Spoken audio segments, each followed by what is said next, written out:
When it's time to sell your home, good, effective marketing should attract as many potential buyers as possible.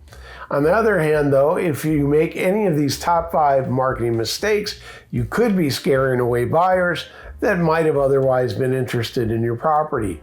Some of these mistakes are easy fixes, some not so easy, but let's get into the list. Number 1 on our list, and the mistake we see most often, is poor photography of the property. And the photographs could be grainy, they could be taken with bad lighting, they might be poorly framed, and they just don't look very good. They're probably not taken by a professional photographer. Some agents try to take photographs with their camera and they don't do a very good job of it, and it's very obvious. So you want to get good professional photography whenever possible. A lot of agents are learning real estate photography to help improve their skill set and provide more services for their clients, and that's fine. Either way, you want to make sure that high quality photographs are appearing in your multiple listing service listing and anywhere that you advertise your property.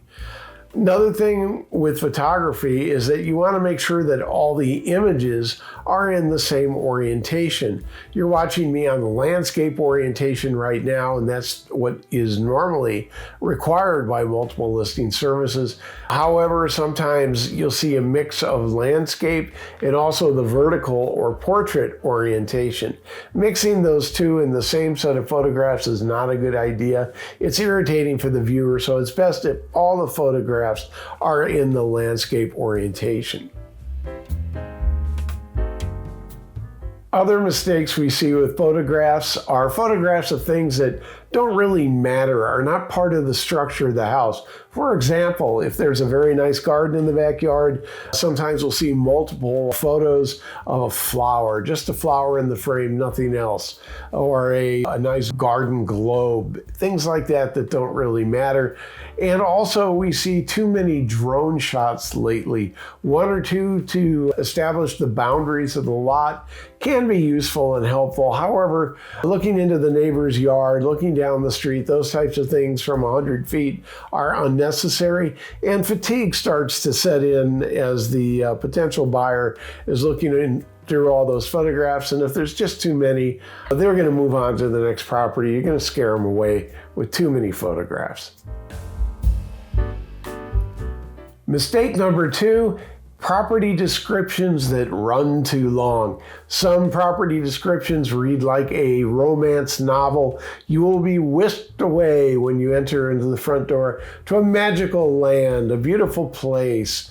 And they go on and on instead of just saying, okay, it's a really great place. Here are the wonderful features. Here's why they're wonderful.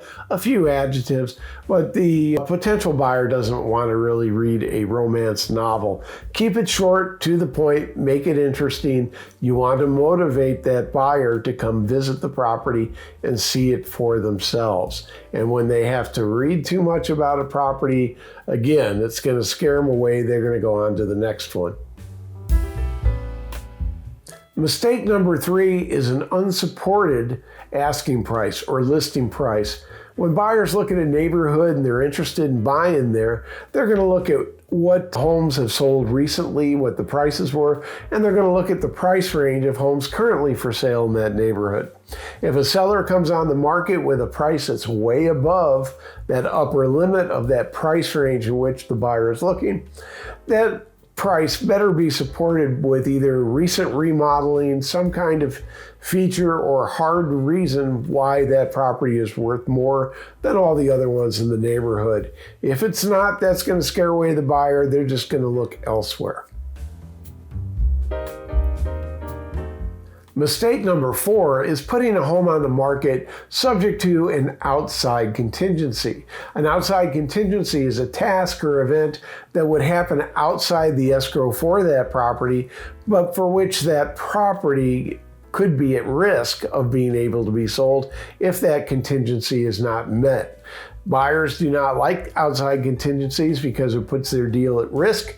And when they see that they have no control over it, it could potentially cancel their deal, they're not even going to put in an offer. It's going to scare them away. They just don't want the risk.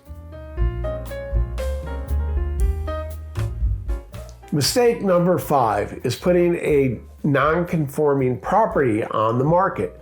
So what is non-conforming? Well, it is when a property does not conform with local zoning and land use regulations. Buyers don't usually want to deal with zoning problems, so that's going to scare off a lot of your buyers. It's better to see if you can solve that zoning problem before you put it on the market. Now, sometimes non-conforming is also used to describe a property that has been improved, but permits were required but were not drawn. So we usually call it unpermitted space. Some people call it non-conforming. However, it's another risk that a lot of buyers don't want to take on because you don't know if the property was done without permits. You don't know if it was done to code. And you also don't know if down the line the code enforcement agency is going to come in and require remediation or fines or anything for having unpermitted space. So again, that's something that scares off buyers. Those are our top 5 most common mistakes that we see marketing homes and other properties. And remember that when you sell your home, what you're trying to do is grab attention, motivate potential buyers to come see your property, and try not to scare any away. If you have any comments or questions, please leave them below. And also, please like, subscribe, and we'll see you again on the next Cozy, Charming, Crazy Real Estate. This is John. Take care.